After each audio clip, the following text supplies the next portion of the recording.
Hi hello എല്ലാവർക്കും നമസ്കാരം. നമ്മളിപ്പോൾ നോക്കാൻ പോകുന്ന റീഡിംഗ് ഈ നിമിഷം നിങ്ങളുടെ വ്യക്തി നിങ്ങളെക്കുറിച്ച് എന്താണ് ചിന്തിക്കുന്നത്. അപ്പോൾ നമുക്ക് റീഡിങ്ങിലോട്ട് പോവാം.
ഓക്കെ, അതായത് നിങ്ങളുടെ വ്യക്തി സന്തോഷത്തിൻ്റെതായിട്ടുള്ള ഒരുപാട് കൊടുമുടികളൊക്കെ തന്ന് സന്തോഷത്തിൻ്റെതായിട്ടുള്ള അങ്ങേയറ്റമൊക്കെ നിങ്ങളെ ഒരു സമയത്ത് കാണിച്ചു തന്നിട്ട് ദുഃഖത്തിൻ്റെതായിട്ടുള്ള മുൾമുനയിൽ കൊണ്ടുപോയി എത്തിച്ചു. ഓക്കെ, ആ ഒരു നിങ്ങൾ പല ഒരു സിറ്റുവേഷൻസിലും ഒരു മുള്ളിൽ നിൽക്കേണ്ട ഒരവസ്ഥ, അത് ഒറ്റക്ക് നിൽക്കേണ്ട ഒരവസ്ഥ ഇതിൻ്റെ അകത്ത് കാണിക്കുന്നുണ്ട്. ഒന്നല്ലാന്നുണ്ടെങ്കിൽ ഈ വ്യക്തി അറിഞ്ഞുകൊണ്ടാകാം, അല്ലെങ്കിൽ ഈ വ്യക്തി അറിയാതെ ആകാം, മറ്റു പല സിറ്റുവേഷൻസിൻ്റെയോ മറ്റു പല വ്യക്തികളുടെയോ കടന്നു വരവ് കൊണ്ടായിരിക്കാം. എങ്ങനെയാണെന്നുണ്ടെങ്കിൽ റിസൾട്ട് വന്നത് നിങ്ങൾ മുള്ളിൽ നിൽക്കേണ്ട അവസ്ഥയാണ്. ഇവർക്ക് പല രീതിയിലും നിങ്ങളെ സപ്പോർട്ട് ചെയ്യാൻ പറ്റുമായിരുന്നു, ചെയ്യാൻ ഇപ്പോഴും പറ്റും. പക്ഷേ അത് കയ്യും കെട്ടി നിൽക്കുന്ന ഒരവസ്ഥ, നിങ്ങൾ ഒറ്റക്ക് കിടന്ന് പൊരുതുന്ന ഒരവസ്ഥ, ഒറ്റക്ക് ഫൈറ്റ് ചെയ്യുന്ന ഒരവസ്ഥ. ഇവരുടെ എന്തെങ്കിലും ഒരു കാര്യങ്ങളൊക്കെ വന്നിട്ടുണ്ടെങ്കിൽ അത് സാഹചര്യങ്ങളുടെ സമ്മർദ്ദം മൂലമാണ്, അല്ലെങ്കിൽ സാഹചര്യങ്ങൾ കൊണ്ടിട്ടാണ് അങ്ങനെയൊക്കെ ഉണ്ടായത്, അല്ലെങ്കിൽ ഇങ്ങനെയൊക്കെ ഉണ്ടായത് എന്ന് നിങ്ങളോട് ഘോരമായിട്ട് ന്യായീകരിക്കുന്ന ന്യായീകരണ സിംഹമാണ് നിങ്ങളുടെ വ്യക്തി. അതേസമയം നിങ്ങൾ എന്തെങ്കിലും ചെയ്യാതിരിക്കുകയോ നിങ്ങളുടെ കയ്യിൽ നിന്ന് എന്തെങ്കിലും പാകപ്പിഴകളോ വന്നിട്ടുണ്ടെന്നുണ്ടെങ്കിൽ അറ്റവും മൂലവും എല്ലാം അരിച്ചു പെറുക്കി ഓരോ വേർഡ്സ് സഹിതവും നിങ്ങളോട് വാദിക്കുകയും ചെയ്യും. അങ്ങനെയുള്ള ഒരു കാര്യങ്ങളും ഇതിൻ്റെ അകത്ത് കാണിക്കുന്നുണ്ട്. ഇപ്പം നിങ്ങൾ ഏത് രീതിയിൽ ഇപ്പൊ ഫിനാൻഷ്യൽ കാര്യങ്ങൾ കൊണ്ട് നിങ്ങൾ സഹായിച്ചിട്ടുണ്ടാകാം, അതല്ലാന്നുണ്ടെങ്കിൽ നല്ല രീതിക്ക് സ്നേഹവും കാര്യങ്ങളും നിങ്ങൾ പല രീതിയിൽ ഏതിനും നിങ്ങൾ അഡ്ജസ്റ്റ്മെന്റ് ചെയ്തിട്ടുണ്ട്. നിങ്ങളെ കൊണ്ട് അഡ്ജസ്റ്റ് ചെയ്യാൻ പറ്റില്ല എന്ന് മനസ്സിലാക്കിയിട്ട് നിങ്ങൾ കടിച്ചു പിടിച്ച് ഒക്കെ അഡ്ജസ്റ്റ്മെന്റ് ഈ റിലേഷൻഷിപ്പിൽ ചെയ്തിട്ടുണ്ട്. അത് ഇവരോടുള്ള സ്നേഹം കൊണ്ടാണ്. ഓക്കെ, അത് നിങ്ങൾക്ക് ഇപ്പൊ എന്താ പറയാ, നിങ്ങൾക്ക് ചിലപ്പോൾ ഈ റിലേഷൻഷിപ്പിന്റെ ഒരു സിറ്റുവേഷൻസോ പല വിധത്തിലുള്ള സാഹചര്യങ്ങളോ അല്ലെങ്കിൽ പല രീതിയിലുള്ള നിങ്ങൾ എന്താ പറയാ ആഗ്രഹിക്കുന്ന രീതിയിലുള്ള ഒരു പെരുമാറ്റമോ അല്ലെങ്കിൽ സപ്പോർട്ടോ ഒന്നും കിട്ടിയില്ല എന്നുണ്ടെങ്കിലും നിങ്ങൾ കടിച്ചു പിടിച്ച് പല കാര്യങ്ങളിലും ഒന്ന് അഡ്ജസ്റ്റ് ചെയ്തിട്ടുണ്ട്. അത് എന്താന്ന് പറഞ്ഞു കഴിഞ്ഞാൽ നിങ്ങളുടെ ഈ അഡ്ജസ്റ്റ്മെന്റ് ഈ വ്യക്തി നല്ല രീതിയിൽ മുതലെടുക്കണേണ സജീന്ന് ചോദിക്കണ പോലെ നല്ല രീതിയിൽ യൂട്ടിലൈസ് ചെയ്തിട്ടുണ്ട്. കാരണം നിങ്ങൾക്ക് നിങ്ങളുടേതായിട്ടുള്ള സ്റ്റോറി, നിങ്ങൾ ആരാണ്, നിങ്ങളെന്ന് പറയുന്ന വ്യക്തി എന്താണ്, നിങ്ങൾക്ക് ഏതെല്ലാം രീതിയിൽ ആരൊക്കെയാണ് കൂട്ട്, നിങ്ങളുടെ ഫാമിലി എന്താണ്, നിങ്ങളുടേതായിട്ടുള്ള നിങ്ങൾക്ക് ആരോടൊക്കെ ഏതൊക്കെ രീതിയിൽ ഒരു സഹായം ഏതൊക്കെ രീതിയിൽ എവിടെ നിന്നൊക്കെ കിട്ടും, നിങ്ങളുടെ ഫിനാൻഷ്യൽ സപ്പോർട്ട് ആരാണ്, അല്ലെങ്കിൽ നിങ്ങൾക്ക് കൂടെ നിൽക്കുന്ന ഫിസിക്കൽ സപ്പോർട്ട് ആരാണ്, നിങ്ങൾക്ക് എന്തെങ്കിലും വന്നു കഴിഞ്ഞാൽ ആരാണ് നിങ്ങളുടെ കൂടെ നിൽക്കാൻ ഉണ്ടാവുക, നിങ്ങളുടെ ശത്രുക്കൾ ആരാണ്, ഏതാണ്, എല്ലാം നിങ്ങളുടെ ഈ വ്യക്തിക്ക് അറിയാം. അത് നിങ്ങൾ തന്നെ പഠിപ്പിച്ചും കൊടുത്തിട്ടുണ്ട്, നിങ്ങളുടെ സ്റ്റോറീസ്. ചിലത് നിങ്ങൾ തന്നെ പറഞ്ഞു, അതായത് നിങ്ങളുടേതായിട്ടുള്ള വിഷമങ്ങളും കാര്യങ്ങളും എല്ലാം ഷെയർ ചെയ്ത് നിങ്ങൾ തന്നെ എല്ലാം കെട്ടഴിച്ച് സ്റ്റോറീസിന്റെ കെട്ടഴിച്ച് കൊടുത്തിരിക്കുന്ന ഒരവസ്ഥയും കാണിക്കുന്നുണ്ട്. ചില കാര്യങ്ങളിൽ A to Z കാര്യങ്ങൾ ഒരു ക്ലിയർ പിക്ചർ പോലെ അവര് മനസ്സിലാക്കിയും എടുത്തിട്ടുണ്ട്. സിറ്റുവേഷൻസ് ആണെങ്കിലും നിങ്ങളുമായിട്ട് ബന്ധപ്പെട്ട നിങ്ങളുടെ സൈഡിലുള്ള ആളുകളെ അവര് മനസ്സിലാക്കിയും എടുത്തിട്ടുണ്ട്. കാരണം നിങ്ങളുടെ ബലഹീനതകൾ എന്താണ്, നിങ്ങളുടെ ഇമോഷണൽ വീക്ക് പോയിന്റ്സ് എന്താണ്, നിങ്ങൾക്ക് എന്ത് വരുമ്പോഴാണ് ഇമോഷണൽ ആയിട്ടുള്ള കാര്യങ്ങൾ കൂടുതൽ ഉണ്ടാവുന്നത്, അതൊക്കെ ഈ വീക്ക് പോയിന്റ്സ് കാര്യങ്ങളൊക്കെ ഇവർക്ക് നന്നായിട്ട് അറിയുകയും ചെയ്യാം. ഓക്കെ. കാരണം നിങ്ങളുടെ കയ്യിൽ നിന്ന്, ഇപ്പൊ നിങ്ങളുടെ വ്യക്തി ചിന്തിക്കുന്നത് നിങ്ങളുടെ കയ്യിൽ നിന്ന് ഇവരെന്താണോ ആഗ്രഹിക്കുന്നത്, സ്നേഹമാണെങ്കിലും സപ്പോർട്ടാണെങ്കിലും ഫിനാൻഷ്യൽ കാര്യങ്ങളാണെന്നുണ്ടെങ്കിൽ അതെല്ലാം സ്പീഡിൽ നടക്കണം, വളരെ സ്പീഡിൽ നടക്കണം. വന്ദേ ഭാരതൊക്കെ അതിലും കുറഞ്ഞ സ്പീഡിലേ പോകാൻ പാടുള്ളൂ. അതിലും വലിയ സ്പീഡിൽ നിങ്ങൾ നടത്തണം ഇവരാഗ്രഹിക്കുന്ന കാര്യങ്ങൾ. അതേസമയം ഇവരുടെ കയ്യിൽ നിന്ന് എന്തെങ്കിലും കാര്യങ്ങൾ, ഇപ്പൊ ഫിനാൻഷ്യൽ ആയിക്കോട്ടെ, മെന്റൽ സപ്പോർട്ട് ആയിക്കോട്ടെ, ഫിസിക്കൽ സപ്പോർട്ട് ആയിക്കോട്ടെ, അല്ലെങ്കിൽ നിങ്ങൾ ചോദിക്കുന്ന ഏതെങ്കിലും കാര്യങ്ങളായിക്കോട്ടെ, അല്ലെങ്കിൽ ഇപ്പൊ ശരിയാക്കി തരാം, ഇപ്പൊ ശരിയാക്കി തരാമെന്നും പറഞ്ഞ് മറ്റേ എന്താ പറയാ, ഈ പാസഞ്ചർ ട്രെയിനില്ലേ, പാസഞ്ചറും അല്ല, അതിന് പേര് കണ്ടുപിടിച്ചിട്ടില്ല, അതുപോലെ ഇങ്ങനെ എഴഞ്ഞെഴഞ്ഞെഴഞ്ഞ് വരുന്ന ഒരു കാര്യം.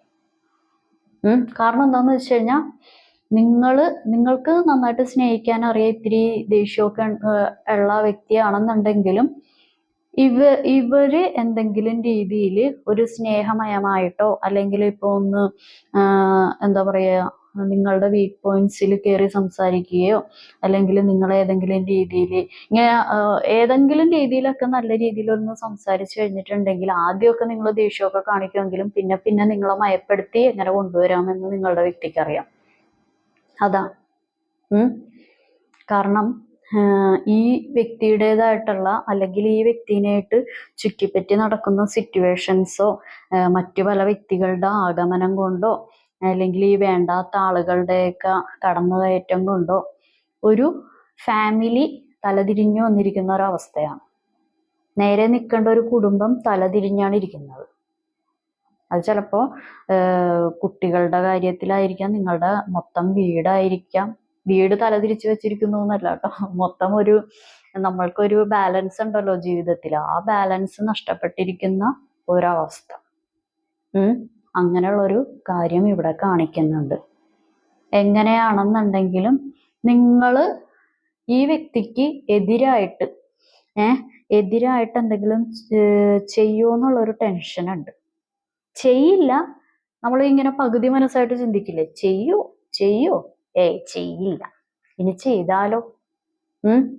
കാരണം ഈ വ്യക്തി നിങ്ങളോട് അല്ലെങ്കിൽ ഈ വ്യക്തിനായിട്ട് ചുറ്റിപ്പറ്റി നടക്കുന്ന സിറ്റുവേഷൻസോ ആളുകളോ നിങ്ങളോട് ചെയ്ത പോലെ നിങ്ങൾ തിരിച്ച് പ്രതികരിക്കാൻ തുടങ്ങിക്കഴിഞ്ഞാൽ ഈ വ്യക്തി താങ്ങില്ല. ഈ വ്യക്തിക്ക് ഒരിക്കലും താങ്ങാനും പറ്റത്തില്ല. കാരണം ഈ വ്യക്തി അങ്ങോട്ട് പല വിഷമങ്ങളും കൊടുത്തേ ശീലമുള്ളൂ. ഇങ്ങോട്ട് വിഷമങ്ങൾ വാങ്ങിക്കുന്നത് അത് ഇവർക്ക് അംഗീകരിക്കാൻ പറ്റത്തില്ല, താങ്ങാൻ പറ്റത്തില്ല. നിങ്ങളെ പല രീതിയിലും ഘോരമായിട്ട് ഉപദേശിക്കാനൊക്കെ നല്ല മിടുക്കനും മിടുക്കിയൊക്കെ ആയിരിക്കും ഈ ആള്, നിങ്ങളുടെ ഈ മച്ചമ്പി. പക്ഷേ നിങ്ങൾ നിന്ന സ്ഥാനത്ത് അല്ലെങ്കിൽ നിങ്ങൾ അഡ്ജസ്റ്റ്മെന്റ് ചെയ്ത പരിപാടി ഏത് സിറ്റുവേഷനും ആയിക്കോട്ടെ, അതൊക്കെ നിങ്ങളുടെ റെസ്പോൺസിബിലിറ്റിയാണ്, അതൊക്കെ നിങ്ങൾ ചെയ്യണ്ടേ. അല്ലെങ്കിൽ അതൊക്കെ നിങ്ങൾ അങ്ങനെയാണ് ഇങ്ങനെയാണ്, അതൊക്കെ നിങ്ങൾ എങ്ങനെയെങ്കിലുമൊക്കെ അത് മാനേജ് ചെയ്യണം എന്നുള്ള രീതിയിൽ ചിന്തിച്ചുകൊണ്ടിരിക്കുകയാണ്, നിങ്ങൾ ഉപദേശിക്കുകയും ചെയ്യും. പക്ഷെ അതെല്ലാം കൂടി നമ്മൾ ആ കയ്യിലോട്ട് അങ്ങോട്ട് എടുത്ത് കൊടുത്താലുണ്ടല്ലോ, ഇപ്പൊ നിങ്ങൾ അനുഭവിച്ച വിഷമവും വേദനയും ആ ഒറ്റപ്പെടലും ആ ഒരു കാര്യങ്ങളും സപ്പോർട്ട് കിട്ടായിക അതെല്ലാം കൂടി ആ കയ്യിലോട്ട് കൊടുത്തു കഴിഞ്ഞാൽ അയ്യോ അതൊന്നും സ്വീകരിക്കില്ല. മനസ്സിലായ? ആ ഒരു കാര്യമാണ്. കാരണം എല്ലാം എളുപ്പത്തിൽ കിട്ടണം, എല്ലാം ആരെങ്കിലും എന്തെങ്കിലുമൊക്കെ ചെയ്തു കൊടുക്കുകയാണെന്നുണ്ടെങ്കിൽ അത്രയും നല്ലത് എന്ന് ആലോചിച്ചിരിക്കുന്ന മച്ചമ്പിയാണിത്. കാരണം ഇത് ഈ ആളുടെ കുറച്ച് കുൽസിത പ്രവർത്തികളും കൊണ്ട് നിങ്ങൾ തന്നെ ഒരു എന്താ പറയുക, ഒരു കൂടിൻ്റെ ഉള്ളിൽ ഇരിക്കേണ്ട ഒരു അവസ്ഥയാണ്. പെട്ടല്ലോ എന്നുള്ള രീതിയിൽ ഇരിക്കേണ്ട ഒരു അവസ്ഥയാണ്. എന്നെങ്കിലും ഈ ഒരു സ്വഭാവം മാറുമോ, എന്നെങ്കിലും ഈ ഒരു സ്വഭാവം മാറി എന്നെ ഒന്ന് അംഗീകരിക്കുമോ എന്ന് കുറച്ച് ആളുകൾ വിചാരിക്കുന്നുണ്ട്. കുറച്ച് ആളുകൾ മാനസികമായിട്ട് ഇയാൾ എൻ്റെ കാര്യങ്ങൾ മനസ്സിലാക്കണം, ഇയാൾ എൻ്റെ വില എന്താണ്, ഈ വ്യക്തിയെ എൻ്റെ വില എന്താണ്, എൻ്റെ സ്നേഹം എന്താണ്, ഞാൻ ആരായിരുന്നു എന്ന് മനസ്സിലാക്കണമെന്ന് മനസ്സുരുകി ആലോചിക്കുന്നുണ്ട്. ചില ആളുകൾ പ്രാർത്ഥിക്കുന്നുണ്ട്.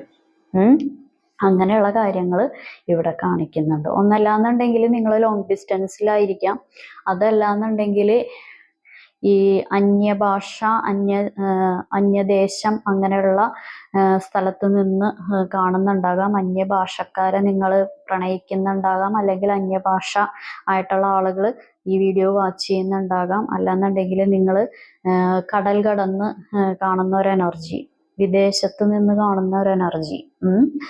ഓക്കെ.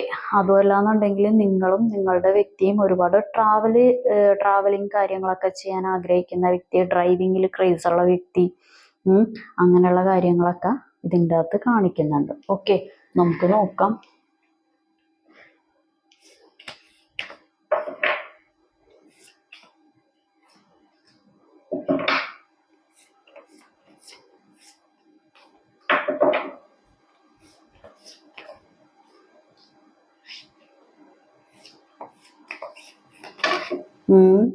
ഇവിടെ വാ.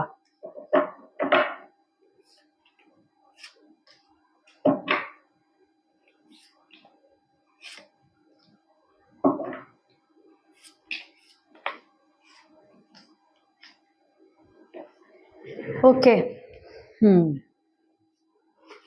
ഇവിടെ ഉള്ള ഒരു എനർജി എന്ന് പറയുന്നതേ, നിങ്ങൾ ഇവരെ വിട്ടിട്ട് പോകുമോ എന്നുള്ളൊരു ഉള്ളിലൊരു ഇതുണ്ട്. എന്നും ഈ ലോകം മുഴുവനും, ഈ ഉലകം ചുറ്റും വാലിബൻ എന്നൊക്കെ പറയണ പോലെ ലോകം മുഴുവനും ലല്ലല്ലാ പാടിയൊക്കെ വന്ന് ലോകം മുഴുവനും കുണുകുണു ഒക്കെ സംസാരിച്ച് കുൽസിത പ്രവർത്തികളൊക്കെ നടത്തി, അല്ലാന്നുണ്ടെങ്കിൽ ആളടുത്തുണ്ടെങ്കിൽ ലോകം മുഴുവനും ഇങ്ങനെ മനസ്സൊക്കെ ഇങ്ങനെ സഞ്ചരിച്ചിട്ട് വരുമ്പോ നിങ്ങൾ ഇവിടെ ഉണ്ടാവുമല്ലോ അല്ലേ? മനസ്സിൻ്റെ അകത്ത് നിങ്ങൾ ഇവിടെ ഉണ്ടാവുമല്ലോ അല്ലേ? എനിക്ക് വേണ്ടി ഞാൻ എങ്ങനെയൊക്കെ പോയി വന്നു കഴിഞ്ഞാലും നിങ്ങൾ എന്നെ സ്വീകരിക്കും, നിങ്ങൾ എവിടെയും വിട്ടു പോവില്ല എന്ന് നിങ്ങളെക്കുറിച്ച് ചിന്തിക്കുന്നുണ്ട്. കാരണം ഇവർക്ക് ഇങ്ങനെ ലല്ലല്ലാ പാടിയൊക്കെ നടക്കുന്നത് ഇത്തിരി ഒരു ഫാന്റസി വേൾഡിലൊക്കെ നടക്കുന്നത് ഇത്തിരി സന്തോഷം. ഏതെങ്കിലും ഇങ്ങനെ ഡ്രസ്സിനോട് ക്രേസ് ഉണ്ടാകാം, അതല്ലാന്നുണ്ടെങ്കിൽ പർട്ടിക്കുലർ ഏതെങ്കിലും ബ്രാൻഡ് സാധനങ്ങൾ ഉപയോഗിക്കുന്നതിനോട് ഒരു ക്രേസ് ഉണ്ടാകാം, ഏതെങ്കിലും സ്ഥലങ്ങൾ പോകുന്നതിനോടൊക്കെ ഒരു ക്രേസ് ഉണ്ടാകാം, അതല്ലാന്നുണ്ടെങ്കിൽ ഇത്തിരി എന്തെങ്കിലും ഒരു കാര്യങ്ങൾ ക്രേസ് ഉള്ള കാര്യങ്ങളുണ്ട്. ഒരു ഫാന്റസി ആയിട്ടുള്ള ഒരു വേൾഡിൽ ജീവിക്കുന്ന ഒരു വ്യക്തി. പക്ഷെ ഇതിലുള്ള ഒരു കാര്യം എന്താന്ന് വെച്ച് കഴിഞ്ഞാൽ, ആരാണ് എന്താണെന്നൊന്ന് ഇപ്പോഴും മനസ്സിലാക്കാനുള്ള ഒരു ഇതില്ല. പുറമേ ഉള്ള ഒരു കാര്യങ്ങളാണ്. അതായത് പുറമെ എന്നെ ആർക്കും പറ്റിക്കാൻ പറ്റില്ല, എന്നെ ആർക്കും മണ്ടനാക്കാൻ പറ്റില്ല, എന്നെ ആർക്കും മണ്ടിയാക്കാൻ പറ്റില്ല എന്നുള്ള ഒരു ഇത് അവരുടെ ഉള്ളിലുണ്ട്. പക്ഷെ യഥാർത്ഥത്തിൽ എന്താണ് നടക്കുന്നത് എന്ന് ഈ വ്യക്തി അറിയുന്നില്ല. നിങ്ങളോട് ഇപ്പോൾ സംസാരിക്കുന്നില്ല, അല്ലാന്നുണ്ടെങ്കിൽ നിങ്ങളോട് ഇപ്പോൾ മിണ്ടുന്നില്ല, പൂർണ്ണമായിട്ടും നിങ്ങൾ ഒഴിവാക്കി നിർത്തിയിരിക്കുകയാണെന്നുണ്ടെങ്കിൽ നിങ്ങളോടുള്ള ഒരു സംസാരം കാര്യങ്ങൾ ഇതിൻ്റെ അകത്ത് വരുന്നുണ്ട്. നിങ്ങൾ അനുനയപ്പെടുമോ, അല്ലെങ്കിൽ നിങ്ങളോട് സംസാരിച്ചിട്ട് നിങ്ങളുടേതായിട്ടുള്ള അടുത്ത പ്ലാനിങ്സ് എന്താണ്, അല്ലെങ്കിൽ ഇപ്പോഴും ദേഷ്യമാണോ, ഇപ്പോഴും ഇവരോട് വൈരാഗ്യം ഉണ്ടോ, അതുമല്ലാന്നുണ്ടെങ്കിൽ ഒന്നല്ലെങ്കിൽ നിങ്ങളുടെ പ്രവർത്തികളെ വാച്ച് ചെയ്യാൻ മറ്റൊരാൾ മുഖേന വാച്ച് ചെയ്യപ്പെടുന്നുണ്ടാകാം, വാച്ച് ചെയ്യാൻ പോകുന്നുണ്ടാകാം. ഓക്കെ. അതല്ലാന്നുണ്ടെങ്കിൽ നിങ്ങളോട് നേരിട്ട്, അത് ചിലപ്പോൾ ഫോണിൽ കൂടി ആയിരിക്കാം, മെസ്സേജിൽ കൂടി ആയിരിക്കാം, നിങ്ങളോട് നേരിട്ട് കാര്യങ്ങൾ പറഞ്ഞ് സംസാരിക്കാനുള്ള ഒരു കാര്യങ്ങളും കാണിക്കുന്നുണ്ട്. അടുത്ത നിങ്ങളുടെ മൂവ് എന്താണ്, നിങ്ങളുടെ നെക്സ്റ്റ് മൂവ് എന്താണ്, നിങ്ങൾ എന്തെങ്കിലും ഇവർക്കെതിരെ അല്ലെങ്കിൽ ഇവരായിട്ട് ചുറ്റിപ്പറ്റി നടക്കുന്ന ആളുകൾക്കെതിരെ എന്തെങ്കിലും പരിപാടികളൊക്കെ പ്ലാൻ ചെയ്യുന്നുണ്ടോ, അങ്ങനെയുള്ള കാര്യങ്ങളും ഈ വ്യക്തിനെ നന്നായിട്ട് അലട്ടുന്നുണ്ട്. ഇനി നിങ്ങൾക്ക് വേറെ ഏതെങ്കിലും രീതിയിലുള്ള ബന്ധത്തിലോട്ട് പോകുമോ, ഉണ്ടാകുമോ, അങ്ങനെയൊക്കെയുള്ള ഒരു ടെൻഷനും ഉണ്ട്. കാരണം ഇവരിൽ അല്ലല്ലാ പാടി വരുമ്പോൾ നിങ്ങൾ താലപ്പൊലിയായിട്ട് സ്വീകരിക്കാനും ഉണ്ടാവും. അങ്ങനെയുള്ള കാര്യങ്ങളും കാണിക്കുന്നുണ്ട്. നിങ്ങളെ വേറൊരിടത്തും വിടാനും ഉദ്ദേശിക്കുന്നില്ല. എന്നാ ഇവർക്ക് ഇങ്ങനെ ലല്ലല്ല പാടി നടക്കുകയും ചെയ്യണം. അതാണ് ഇതിൻ്റെ അകത്തുള്ള പരിപാടി. ഇതാണ്. പിന്നെ വേറൊരു കാര്യം കാണിക്കുന്നത് എന്താന്ന് വെച്ച് കഴിഞ്ഞിട്ടുണ്ടെങ്കിൽ, ഈ ഫെവിക്വിക്കല്ല, ആനബോണ്ടില്ലേ, ആനബോണ്ട് പോലെ, ആനബോണ്ടിന് ഭയങ്കര ഇതല്ലേ, ശക്തിയല്ലേ, ഇങ്ങനെ പറിച്ചെടുത്താൽ പോരൂലല്ലോ. അതുപോലെയുള്ള സ്ട്രോങ് ആയിട്ട് നിങ്ങൾ ഒട്ടി നിൽക്കുന്നുണ്ടാകും. എവിടെയാണോ ഇവർ ഉപേക്ഷിച്ചത് അവിടെ തന്നെ ഉണ്ടാകും. അതും നിങ്ങളെക്കുറിച്ച് ചിന്തിക്കുന്നുണ്ട്. കാരണം നിങ്ങളുടേതായിട്ടുള്ള A to Z കാര്യങ്ങൾ ഇവർക്ക് അറിയാമല്ലോ. ഒരു കാര്യം വന്നു കഴിഞ്ഞാൽ നിങ്ങൾ എവിടെയൊക്കെ എന്തൊക്കെ രീതിയിൽ ചെയ്യും, ഏതൊക്കെ രീതിയിൽ പ്രവർത്തിക്കും, ആരെയെല്ലാം സമീപിക്കും എന്നൊക്കെ ഇവർക്ക് നന്നായിട്ട് അറിയാമല്ലോ. പക്ഷേ ഈ വ്യക്തിനെ നിങ്ങൾ സ്നേഹിച്ച പോലെ ഈ വ്യക്തിയുടേതായിട്ടുള്ള സ്വന്തം ബ്ലഡിലുള്ള ആളുകൾ പോലും ഇത്രയും സ്നേഹിച്ചിട്ടില്ല. അതൊക്കെ അറിയാം. പിന്നെ ഞാനൊന്നും അറിഞ്ഞില്ല രാമനാരായണ എന്ന് പറഞ്ഞ പോലെ കയ്യും കെട്ടിയിരിക്കുമ്പോൾ ഒന്നും കണ്ണു തുറന്നാൽ കാണാം. പക്ഷെ ഈ എന്താ പറയുക, അതൊക്കെ നിങ്ങളുടേതായിട്ടുള്ള ഉത്തരവാദിത്തമാണ്, അത് നിങ്ങളുടെ റെസ്പോൺസിബിലിറ്റി ആണ്. ഇങ്ങനെ എന്നെ സ്നേഹിക്കേണ്ടത്, ഇങ്ങനെ പല കാര്യങ്ങളും അഡ്ജസ്റ്റ്മെന്റ് ചെയ്യേണ്ടത് എന്നൊക്കെയുള്ള ധാരണയിലിരിക്കും. ഇവിടെ ഒരു പുതിയൊരു തുടക്കം, അല്ലാന്നുണ്ടെങ്കിൽ ഒരു പുതിയ നല്ല രീതിയിലുള്ള ഒരു അനുനയം കൊണ്ടുള്ള സംസാരങ്ങളൊക്കെ കാണിക്കുന്നുണ്ട്. പക്ഷേ എനിക്ക് പറയാനുള്ളത്, ഇത് നിങ്ങൾക്ക് വീണ്ടും നല്ലതാണോ? നിങ്ങളുടെ ഫ്യൂച്ചറിന് ഇത് നല്ലതായിരിക്കുമോ? അല്ലാന്നുണ്ടെങ്കിൽ വീണ്ടും എവിടെയാണ് നിൽക്കേണ്ടി വരുന്നത്? സന്തോഷത്തിൻ്റെതായിട്ടുള്ള കാര്യങ്ങളിൽ നിൽക്കേണ്ടി വരുമോ? ദുഃഖത്തിൻ്റെതായിട്ടുള്ള മുൾമുനയിൽ വീണ്ടും നിൽക്കേണ്ടി വരുമോ? അത് ഏത് ജീവിതത്തിലാണെന്നുണ്ടെങ്കിലും സന്തോഷവും സങ്കടവും എല്ലാം ഉണ്ടാവും. പക്ഷെ ഫുൾ ടൈം സങ്കടത്തിൻ്റെതായിട്ടുള്ള രീതിയിൽ നിൽക്കേണ്ടി വരുമോ എന്ന് നിങ്ങളൊന്ന് ഒബ്സർവ് ചെയ്യുക. കാരണം നിങ്ങൾ ഡിസിഷൻ എടുക്കേണ്ട, നിങ്ങൾ തീരുമാനം എടുക്കേണ്ട സാഹചര്യങ്ങൾ നിങ്ങളുടെ ജീവിതത്തിലോട്ട് വരുന്നുണ്ട്, മേജറായിട്ടുള്ള സാഹചര്യങ്ങൾ. അപ്പം അത് പ്രോപ്പറായിട്ടുള്ള ഡിസിഷൻ എടുക്കുക. കാരണം ഒരു നിമിഷത്തെ ഒരു ഡിസിഷൻ, ഒരു നിമിഷത്തെ ഒരു തീരുമാനം എന്ന് പറയുന്നത് പിന്നെ ജീവിതകാലം മുഴുവനും നല്ലതും ആകാം, ജീവിതകാലം മുഴുവനും ചീത്തയായിരിക്കാം. അപ്പം അതിന് പ്രോപ്പറായിട്ടുള്ളൊരു ഡിസിഷൻ, ഒരു തീരുമാനം എടുക്കാനായിട്ടൊന്ന് നോക്കുക കേട്ടോ. ഓക്കെ, അപ്പം ഇതാണ് ഇന്നത്തെ റീഡിങ് എല്ലാവർക്കും ഇഷ്ടപ്പെട്ടെന്ന് കരുതുന്നു. ഇതൊരു ജനറൽ റീഡിംഗ് ആണ്. നിങ്ങൾക്ക് കണക്റ്റ് ആവുന്ന, നിങ്ങൾക്ക് റെസണേറ്റ് ആവുന്ന കാര്യങ്ങൾ മാത്രം എടുക്കുക, അല്ലാത്ത കാര്യങ്ങൾ വിട്ടേക്കുക. ഞാൻ പറയുന്ന കാര്യങ്ങളൊന്നും റെസണേറ്റ് ആയില്ല, ഒന്നും കണക്റ്റ് ആയില്ലെങ്കിൽ ഇത് നിങ്ങളുടെ വീഡിയോ അല്ല. ഓക്കെ, അപ്പം എല്ലാവർക്കും നല്ലൊരു ദിവസം ആശംസിക്കുന്നു. Have A good day. Thank you.